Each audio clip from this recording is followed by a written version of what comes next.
Ladies and gentlemen, howdy folks, and welcome to Disney Sport Wilderness Resort. Thanks for sailing with us. All ashore that's going ashore.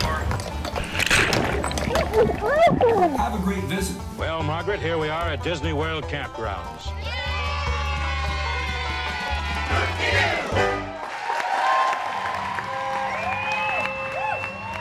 So for anybody that can find us out here, it's no big secret. We're at the Meadows Trading Post. They got the canoes in the background, so obviously, you know, we're here. If anybody is out here, like at this very second, come on out here. The first person that can come out here, we're going to give them one of the Fort Wilderness Podcast T-shirts. Oh, and I brought actually some World of Micah stickers, so I'll give somebody a sticker. World of Micah. Now tell people where they can find you online. YouTube.com/World of Micah, M-I-C-A-H. And JT, tell us where we can find you online. RetroWDW.com or RetroWDW Podcast. And you guys have a big event coming up for your 5th anniversary. You want to talk a little bit about that? Yes, the weekend of October 12th, our big event, Retro Magic. It's October 13th. It's taking place at the Contemporary Resort. Lots going on that day. We have Disney legends there, Disney Imagineers. There's a huge list. A huge list. If you want to read about it, retromagic.net to check it out. But Bob Gurr, Tom Nabby, Michael Campbell, Tom Morris. We've got music coming. We've got a day. It's absolutely huge. And the reason we're here is because of the whole Fort Wilderness Railroad. We were kind of exploring, kind of digging into it, and there's going to be a little panel on that as well at the event. So, do you know who the speaker is for that panel, or is it just going to be you guys? Michael Campbell from the Carrollwood Pacific Society. He's going to be there to chat with us about that, and obviously the attendees. So. Will there be a chance for Q&A at these events, or? Not sure on that yet. I think we're still trying. It is a tight schedule, though. It is a full day packed. Lunch is included. We're going to fall on our bench here, but that's all right. Wouldn't that be great if we did that on live and just flipped right over and we flipped into the water? We are going to People sit at home like, wow, this show is awesome. Disney's chewing away. The big thing I'm so pumped about, I mean, there's a lot I'm pumped about, but the lunch coming, we're going to get the original Handwich from Disney World, and it's not the one that like is the bread cone. It's like the actual, looks like a Subway or something bread that's like hollowed out. Yeah. Your co-host Brian must be very happy. Yes, about that. This is his baby, and we actually, he was talking with the Disney planning people. This is news that's going to come on the next podcast. The lady was actually somebody that worked making those Handwiches. So like the lady at Disney was like, I know exactly what you're talking about. They're going to be recreated for our lunch, so that's super exciting. So she can show how those were made. Oh yeah. She goes, I scooped out thousands of those, so she's she's got it. Cool. Yeah.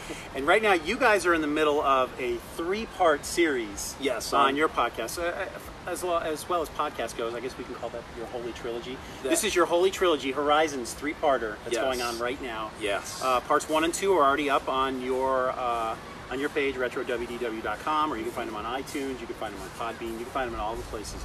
But you're in the middle of recording part 3. Is that coming up soon? It is right now. I just got word this morning. It is edited, and we're just doing quality control at the moment. Oh, so yes, which takes some time. Yeah, this one isn't like part 2. Part 2 is almost 3 hours long. No, it wasn't it more than 3? Yeah. We just came back from an 8-hour trip from Georgia, and we were listening to part 2. It was 3+ hours. Yeah, so this one was a little smaller. This is more about the legacy, the very end of the ride. We didn't finish in part 2, but this part 3 has the very end of the ride, the legacy.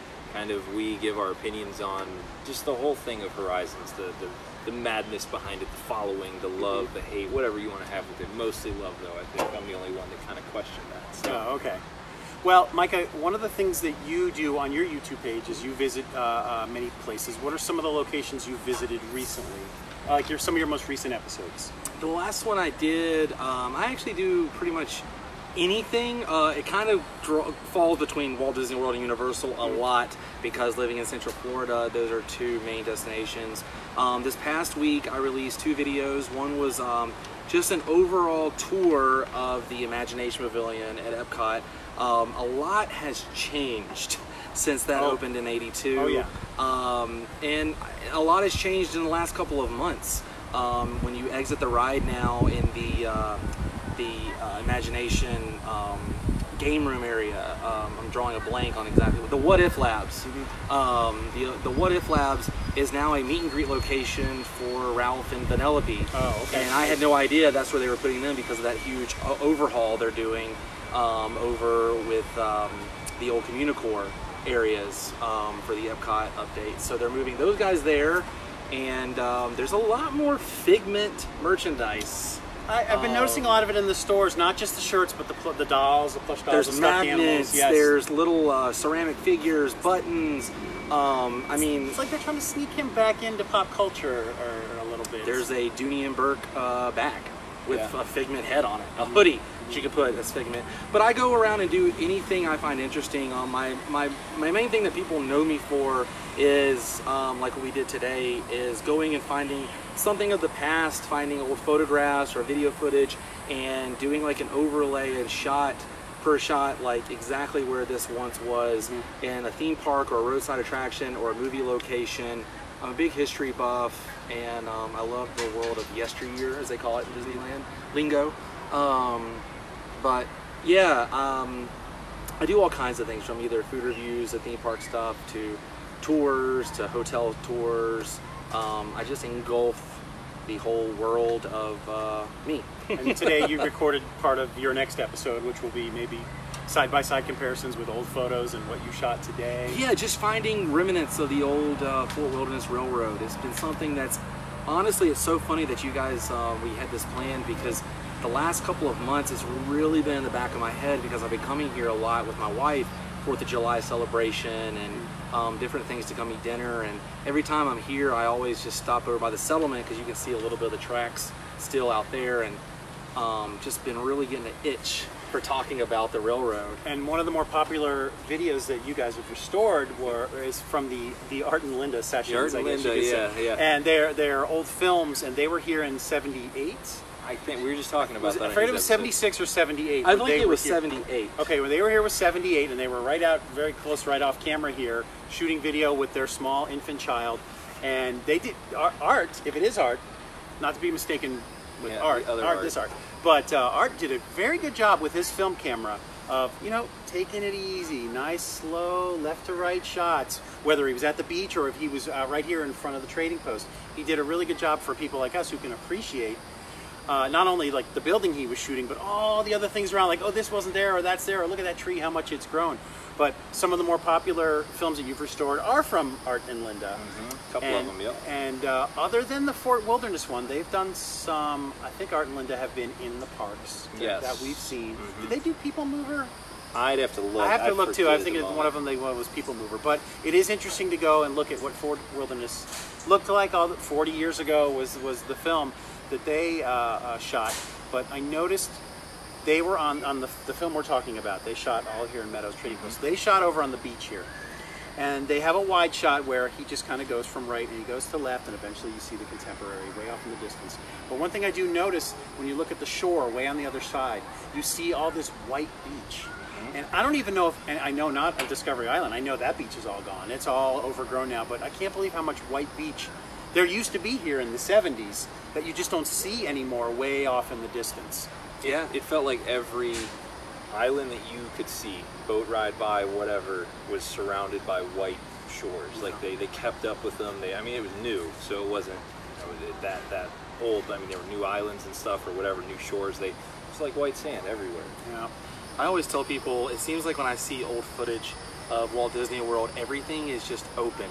As there's the old One Man's Dream had that film at the very end that had the narration of Walt talking about, he was actually talking about Disneyland, but I think in a way he was talking about all the Disney parks. In the future, the trees are gonna get bigger and everything's gonna be more full. And he wasn't lying about that, because when you go and see like old footage of where the Frontierland railroad station is, and where Splash Mountain sits, it was just thin. Everything was just wide open. Yeah, and over time the trees have grown, and we definitely see that out here at Fort Wilderness, where it starts to fill out. One of the shots that Art shoots from right over there close to the bus stop, and he shoots right over here into this area. All this wasn't here, and you could see the water, the bike the bike rental place was not there, but it was so thinned out, and I guess this is what 40 years growth looks like of trees and such. So one of the big topics that I've noticed on Facebook a lot lately when it comes to Fort Wilderness is all the change that's going on. And you look at the threads and people talking, and people are freaked out about it, and it's like, oh, I don't know if I want to go there anymore, it's changing too much. But I'm looking at like where I'm at right now, and I know 40 years from now, this will probably all still be, you know, just the way it is. The great things about Fort Wilderness that I love are the campsites, or sitting in a hammock. And I know that people are freaked out by what they see that's going on over there on the beach and the new DVC hotel, but the things that you probably love about Fort Wilderness are always going to be here, I believe. Oh yeah, we were in the woods. We were just talking about this, and we're, you know, walking by campsites, and he goes, "It's so quiet back here." And then all of a sudden, 3 like up to my waist turkeys came busting out of nowhere, and you're like, "Whoa!" Like, and they're just chilling, hanging out, and they didn't bother us. We didn't bother them. But it is totally still just serene and quiet, and you can find a spot here that is not like Disney. If that makes sense. The turkeys, the deer. I've yet to see any bears. I thought I saw somebody online say about a month ago they saw a panther maybe in the woods here. That's new to me also. I don't think I've ever seen that. I mean, it is Florida. Yeah, we have some weird wildlife here. But for those that are worried that only get to come here once a year, you know, and you're seeing what's going on online and the construction and the woods that have been knocked down in certain areas, don't worry about it. The Fort Wilderness that you love is still here. You shouldn't be too concerned about, you know, the DVC construction. I mean, I'm a little excited to see what it is they're going to build. Yeah. I believe another great excuse to bring the train back in here would be to now go from the Fort Wilderness campgrounds to the Fort Wilderness Lodge to the new location they're building now. Wouldn't it be great to have the train back in here again? Any excuse to put a train anywhere, I'm okay with. I can see, and from one of the videos that I watched, the one that I sent you, the abandoned one, and you guys have mentioned this on your show as well, what it was like to have the train in here and the problems that came with it. But I just saw this week that, and it could just be a rumor, Elon Musk and the go-kart track area might be turned into an electric car type scenario. Oh. Why not get an electric train in here but make it still look like a steam train? Oh, that'd be so Well, I mean, wouldn't that be great? Oh, Maybe yeah. not so restricted to a track even, but just the thought of some sort of form of transportation to get us from here to Wilderness Lodge to the new location, the DVC Reflections, I think it's called. Senses? The new thing? Reflections? Reflections. They announced it on the boat tour that I was with the Retro guys. Yep. What they had just announced that day. It's going to be called, is it Reflections? I thought it was senses or reflections. Reflection sounds right. Okay, so that'll be the new DVC location, and it would be great to have a train in here because none of us really got. I think I rode it once as a little kid in 80 or 81. What year did you say it 80, finished? 80 pretty much. So I would have been 9 years old. I mean, I barely remember it, but all we've got left is what's on YouTube when it comes to the train and Art and Linda whenever they pop up any films.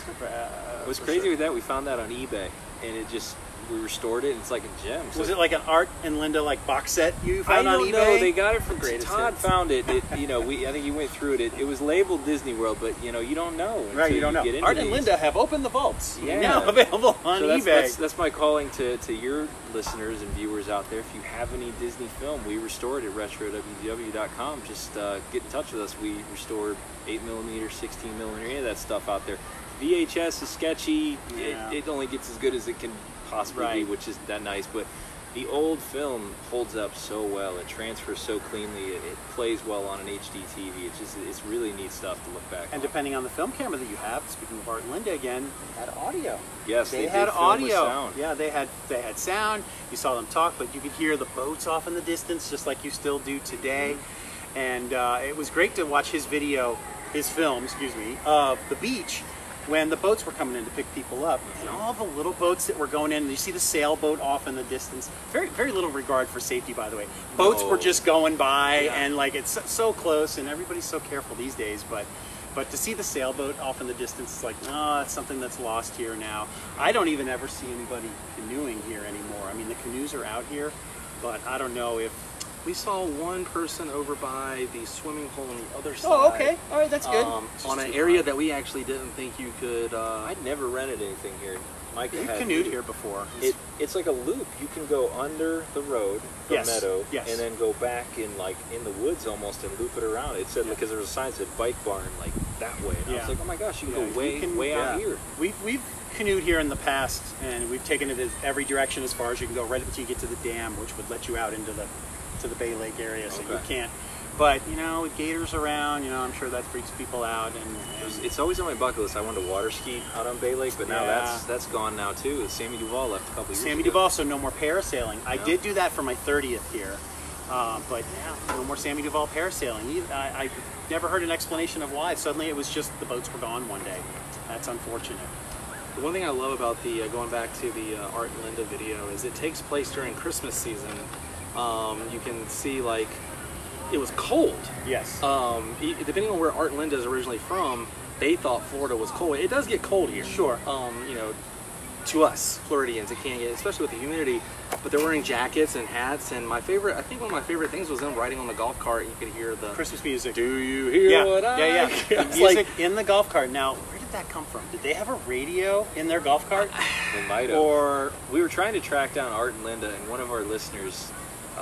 He saw they had a Sea Ray branded jacket on. Right, it said and then, Linda. Yes, Sea Ray. I saw that too. And Sea Ray, we were talking, is kind of at least especially back then, was more of a premium brand, in a boating thing. And we found somebody named Art and Linda, or Art was a Sea Ray dealer owner. It's got to be him. It's a rare name. Yeah, that's the thing. So we're kind of on the path with that still, trying to find out who they actually are. But I could see them maybe having a fancy golf cart or Art and Linda were living pretty good back in the 70s with the golf cart. Well, and the film camera with audio. Their equipment back then. But the baby she was holding in her hand, Linda was holding, I'm assuming would be her child. Clearly privileged, right? Would be 41 or 42 years old right now, because the film was 1978, so that puts it at 41, and I don't think he was still just a little toddler. So 42-year-old Art Jr. or is out there, and hopefully Mom and Dad transferred this footage, and that's why it was on eBay. They didn't want it anymore because they've already transferred it. But if not, you're kind of famous in our little world. Yep. So once again, we're kind of sitting out here, Facebook Live. If anybody sees us, come on out. We're only going to do it for a few more minutes. I just checked. It's like about 135 out today degrees, which is why no one's canoeing. Look how still the water is right now. Why I bought this size. Yeah, you bought the giant water. Yeah, there's not a lot of people. I mean, everybody's at the pool right now, and but there's no. I barely even see anybody biking right now. It's so hot. We did get some cloud cover today. Yeah. We were lucky. So, we'll go for a little bit longer here. Micah, why don't you give us a couple of examples of some of your best experiences at Fort Wilderness over the years? This place holds a big spot in my heart. I proposed to my wife here 2 Halloweens ago, and specific location? Yeah, we were at the Tri-Circle D Ranch doing the Return to Sleepy Hollow event. Ah, okay. It was such a cool experience. We went and had dinner at Trails Inn, which is a huge thing for us. We always do that at least 4 or 5 times a year. Yeah. We frequent Trails Inn a lot. It's great buffet. For the price, get your discount, pass holder. And went over, and what they did was they gave you popcorn. We got a lunchbox and a cup and a little trading pin, and then you got to watch the Sleepy Hollow, the Headless Horseman, Ichabod, and the Headless Horseman. And he doesn't hold back. He flies on that horse, from what I remember. Yes. Oh, the soundtrack's my favorite. It's the music and the narration and everything, just beautifully done. But they showed it on a big screen, and afterwards the screen lifted up and smoke came, and all of a sudden the Headless Horseman was in front of you. They had the Headless Horseman that rides in during Not So Scary. Just right over here at the... Inside the stable. You were literally sitting with horses. They would lean their heads out during the film, and you could hear the horses like... and it added to the atmosphere. Yeah. And I took a big gulp and got down on one knee in front of the Headless Horseman, and I think he was surprised because you could hear the horse like... like it was like a whoa! And then the next year we went back, and the cast members remembered us because we were like the only ones who ever did that. That's awesome. But just so many Christmas, I remember going here, we used to come here every year for Thanksgiving and eat at Trails Inn, and we come here during Christmas time because this is a little special gym during Christmas. The golf carts are all dressed up. The horses doing the carriage have jingle bells on the side, and I don't know, it's just, there's something special about this place to me. It's still in many ways that little hideaway. That Yes. I bet you could meet people who are diehard Disney fans who fly in here every year with their family. They fly in, do the parks, fly out, don't even know this place exists. Yeah. I think there are still people out there Oh, that, yeah. that are like that. They just don't know. Oh, you can go camping here? Well, the other end is if you were somebody that you think of Disney, you don't think of a quiet place. You're used to all-star sports. You stay there, Yeah. and you go home like more tired than when you left. But you come here, it's a different It's vacation quite experience. relaxing. It's way different. I don't know how highly I recommend it in the summertime. It'd be a little bit warm, but yeah, Thanksgiving, Christmas, my family and I will be here for Thanksgiving. We'll do a couple of live shows then probably. But to come here at Christmas to see the decorations, it's awesome. Or to do Halloween. We did Halloween here this year, and the kids and my wife and I with the golf cart, and we hit every campsite. And I shot like 20 minutes of every single campsite. It was fantastic. I'm gonna come here every. Yeah, the Halloween decorations and the Christmas decorations just around the campsites are worth it. Just ride over on the bus and just get on and just walk, because Yeah. the weather's usually nice in the evening. You're absolutely right. It was And perfect. It's cool. Plus doing the campsite, the s'mores with Chippendale. Chippendale and the movie, music whatever and the movie is. Yeah. it's- I don't know. I feel like every season there's something to look forward to. Like when I come out here in the summertime, I feel like I'm at summer camp again. Like I wouldn't that's a mind good way bringing to put a it, yeah. baseball and playing a little catch. Yeah. You know? Did you ever do the group campsites, the tent area, or are you always the trailer, Winnebago type camping or pull behind? The one time, I was telling you guys the story earlier, the one time my family ever came in and actually stayed here on property, there was a huge hurricane coming and they put us up at the Contemporary, so I've actually never have gotten to physically stay here. We drove the camper in, we pulled into our site, and then I remember immediately they got a call and said to come to the front desk, and they told us about a hurricane coming in. They moved us that night into the Contemporary. I can't think of a bigger jump from Yeah. campsite to Contemporary. Oh, when it Castle comes to View. upgrade. Castle View. That night I was sitting on the balcony. Unbelievable. And I remember I bought, my grandmother bought me the sucker, the Mickey head sucker, and I'm sitting there eating a Mickey sucker, watching the electric pageant and the fireworks, and I was like, this is Walt Disney World. Yeah, this is This is how amazing. you do it. Yeah, I can't think of a greater jump when it comes to upgrade Yeah. than from a campsite to, oh, here's a contemporary view of the castle. That's No, pretty neat. my dream is to be like Winnebago all the way, or like Yeah, Streamline, I you know, agree, like I one of agree. those just old school, just roughing it, man. It's funny, I live right here in Central Florida, but if I had a Winnebago, I would just... I would live here. I'd live here. I'd just Yeah, come right no. here. And we've met people, and we've interviewed people before, but we've met people who do that, they live here months and months at a So time. cool. And so jealous of them that they get to kind of live that life. Yeah. And they kind of just hang out here. They don't always go to the parks. You know, maybe they'll go to the beach and see the fireworks, but they just come here for what you hear right now. You hear that? Just crickets. Nothing but crickets. Occasionally a bus will go by. What would be really cool is if a train whistle went by. But It would we're actually not be right there, yeah. yeah. Once in a while, depending on how the wind blows, you can hear the train from the Magic Kingdom. It's true. If you're over by the beach or sometimes over in this area. But so you guys got to go out and shoot a little bit of stuff today. You found some of the locations where the train used to be. You went down to the beach for a little bit. What's the current situation at the beach? I haven't been down there today. As you walk up to the dock, to the right is the new area where the tetherball is, but off to the left, tell me what's going on over there off to the left. It's, we actually didn't stop too far over there today, but I was there July 4th. It's opened up more. There's more playing area. The rope is still there in front of the water, obviously, but they've just cleared just an open white beach path there. Still doing that walled up construction area over there for the new DVC thing. That's the old River Country entrance. But let me tell you, 4th of July, I used to think like there's no way they could fit more people out here. With this edition, it was insane. There were so many people out there, and they had the watermelon eating contest. They had they did watermelon, and then they also did a donut. They had a donut on a stick. Your person held it, and you had to eat it off the stick. saw that. On the That's string. Super awesome.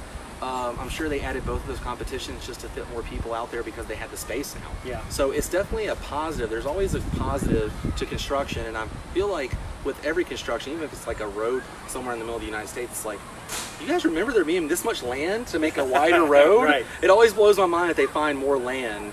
But Backyard barbecue's gone now, isn't it? it's completely leveled Yeah, back there. it's gone. So they're gonna have. Well, it's not leveled. It's still there, but it's blocked So they're off. gonna have more things, I would assume, to replace or to. The manager, when we got the golf cart, told me, because I were talking to her about proposing to my wife, that the Tri-Circle Ranch is literally going across the street. Kind of where the train station used to be, over in that area across the street. In the video we found today, we saw the railroad. You could see the old ties in wood making the loop, just like in Art Linda's video. Yeah, and there's a little bit of sadness there. I know that, to see the originals try. That was hollow ground for me, man. I know it was too, and to know that we could go there and I could be there with my little kids, and then I know I was a little kid in that exact same spot, and you can walk into that little first thing and you see the pictures of Disney with the horses and the train, and there is sadness to that is gone. Yeah. But I still remember the old petting zoo. Yeah, the petting zoo it's still there, right? It's still sitting there. It's just not. Are any of those little ponies like still there? Ponies are still there. They still do rides there. We Some of the horses will get close enough to you. They still have signs they do not pet, but yeah, the horses are kind of like, hey, what's up? Yeah, they're not really skittish. Like, I think they're used to people being gentle. Yeah, they're used to and people. Kind. Yeah. So it's cool. The one thing I love about the settlement area is, like, it goes from, it's night and day. Out here, the only sounds you hear are golf cars and buses every now and then. When you go over there, you get that nice little just in the fade distance if you listen. And it feels like you are going into a town. Yeah. There's a life there. There's a bunch of people all showing up to do the same thing. And everyone gets along very well. And then when you escape that, you go back to your house. It's almost like you were living back in the old wilderness days, you know, when your house was way out, you know, in the middle of nowhere, away from town. And you're driving into town. I love the way they set that up, the ambiance. Stores there. Yeah, there's a little store, and you know, I love there's boats coming in and bringing passengers. There's a publicity shot. It was, I don't know what the year was, but it shows like Pioneer Hall, and there's people up on the balcony, outside, just hanging out, having and a that chat. was the one time they were allowed. Yeah, I know. I totally would. That's like a bucket list to get up there, and just get a picture. I know exactly what you're talking about. The picture. And then there's few from Christmas that I love of the guys. I think it's some Hoop-de-Doo cast members sitting on the horse and the carriage in front, and they have all the old school decorations. Yeah. And it's got that 80s flair to it. It's got that, the lights are all, you know, it's very 80s, and what's the word I'm looking for? It's not a buffered look, but it's very, it's got like a filter over it. It's definitely 80s, for sure, the way it was taken. And speaking of Pioneer Hall, one of the other things I saw on threads that came out once the construction started here, where people were in, what's going to happen to Pioneer Hall? Is there going to be any kind of... No effect. There's no effect. If you were to come out and see, take a picture of Pioneer Hall right now, it'd be the same picture you took 40 years before, probably, and it looks all the same. And Hoop-de-Doo, the show is not going anywhere, too. I know a ton of people who still do the show. Yeah. And they do have a contract thing, and those go on for several months and sometimes years. And so those people are still... Longest running stage shows in America? Probably. In Florida, at least. A lot of the shows have gone in Florida. I mean, we're talking 47. I mean, it's been running since this place opened. Park opened in 71. Campgrounds opened also in 71, or at the beginning of 72. A little bit later. Like 2 or 3. And Hoop-de-Doo's been going for 45, 46 years. Maybe they'll do something big for their 50th for Hoop-de-Doo. But it is amazing that show keeps going. We all, I'm sure, highly recommend doing that at least once in your life, going up to the Hoop-de-Doo. So Micah gave me an example of some of the things he did, that his memories from Fort Wilderness. Do you have any, JT, that stand out in your mind? We were spring breakers down here. We'd pull the pop-up from Ohio, drive it down, and crank it up here and stay at Fort Wilderness all the time. We were driving around. I said, Tumbleweed Turn, Dogwood Drive, those were some we were at a few years. Yeah, it was frequent. Then we started doing the cabins after I got a little bit older, because I think got sick of dragging the camper down. Dragging the camper everywhere. We did the Fleetwood cabins a couple times, and then once we showed up one year, we go, whoa, what happened? They're log cabins now. All of a sudden, they got rid of the Fleetwood. So. And I don't remember when we were younger, because our parents would handle all this, booking these things. Yep. I don't know how far out you'd have to book. I know how far out now you have to book if you want something here. But back then, I wonder if it was just like a few weeks before, like, I'll pick up the phone and say, hey, I want a spot. Or was it we're sold out? I recall this would have been about 1996 when I was middle school. That wasn't that long. No. 96 was not that long. No. But okay. I remember my mom had to call multiple times to get the days. Like they're like, hey, you want to stay a week? All right, we got 2 available days here for you. And I don't know, within that window. And then, you know, I remember like it was like months after months, she finally, you know, told me one day, hey, you know, we got a whole week. You know, they finally filled the reservation. So it was definitely like different per time era for sure. And these days now, it's travel agents, and you know, you can book 499 days in advance is the date, and you got to do the math on that. And you're like, okay, I want to be there for Christmas in 2021. How much? When do I have to book that? And because it's so popular, I mean, we love it here. What are your thoughts on if they should expand the campgrounds in any way? I know there's land. You know where that beach is, where they just extended out? Totally. What if they think about that all the way around there? If they were to extend out, I know at one point there used to be hiking trails back there, and after Hurricane Charlie in 2004, that all kind of got closed down because it got so damaged. But there's land out there. What were your thoughts on? Would you like to see this wilderness grow, or keep it at the size that it's at? The thing about the size here is, I don't know, if you would just come here and get on the bus. Let's say you don't drive around, you don't see anything, but you get on the Disney bus and go straight to the settlement to eat and then go back. This place, you would get completely lost. So you're just like looking around, like where it all looks the same. Then when you get on a golf cart like JT and I did today in Art, when we're riding around looking at everything, it's just like, it's really just a nice little circle. Like it really is this nice little circle. There's so many things to do here already, but I'm curious as to what it would be like if they expanded it and added different things to do on property. Like maybe, dare I say, add another show. What if they added a place that was kind of like Davy Crockett's Tavern, but was for all ages? They had non-alcoholic drinks and maybe had like a little show on the bar. Like I'm talking about something like you would see at Knott's Berry. You know what I mean? Like, that's good. What if they had a little concert hall and had like a Country Bears theme type something there? Yeah, I like where your head's at here. Something that you could do only here on property, you know, and would drive people to come here. But then again, I don't want to make this place a circus. True. You know, but yeah, because you have people that it always annoyed me. You'd have people show up, or I'd hear people saying like, "Oh, we're staying at Contemporary, and you know, we're gonna swing over there and go see the movie." And I always thought, it's my thing. Yeah.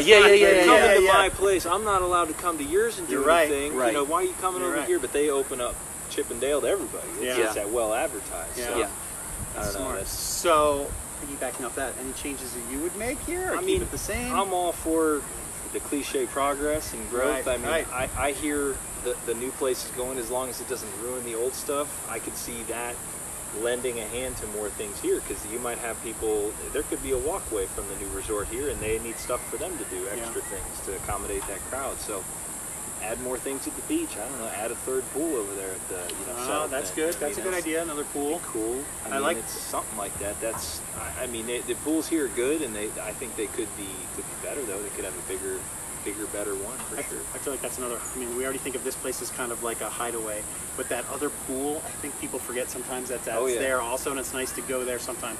Because this pool over here can get crazy sometimes, crazy packed. Yeah, this is the flagship pool, and the one over by the cabins, that's more of your quiet pool. Kind of like the two pools of the Polynesian. There's always the one over by the Dole Whip, the main pool. The Dole Whip. And then you have that little tiny circle pool that I usually see people like. That's a good way to reference it. The one over by the Dole Whip. Yeah. I knew exactly what you meant. You know exactly where it is. Well, I don't want to take up too much time again. Let us know again where people can find you online. YouTube.com, World of Micah, or you can just Google World of Micah. I have a website and everything, so. Very good. And JT, where can we find you again online? RetroWDW.com, or Facebook, Instagram, Twitter, and you can also subscribe to our podcast. And finally, the event coming up in October is RetroMagic.net. Tickets are still on sale. It's going to be a pretty big event, big time. So make sure you read about that and join us that day. I'd love to meet all you. I think you're understating it. It's going to be a huge event. It is really going to be a huge event. You guys you've got a room at the Contemporary. Yeah, the Ballroom of the Americas. Yes. I mean, like, I am not the a Nixon crook. room, as yeah, they say. I mean, because that's the only room that's got a big stage, and that's what you guys have. That is a big, big deal. I'm very happy you guys got that. There's a lot of planning involved with it. Right now, we're talking the gift, and we're planning that out, what it's going to be for every attendee. There's a gift involved. There's lunch involved. There's always a secret thing you guys have planned for your guests too. So something big, I'm sure, is coming. Yes, it is definitely secret. It is definitely big right now. And then I always think too, you're not going to easily meet all these people that are coming to the thing. These Disney legends, these Imagineers, and that's big in itself. Let alone the gift and the lunch and meeting us. Of course. Good. Well, we've got that all to look forward to. Yes. Thanks for watching. We'll talk to you again real soon.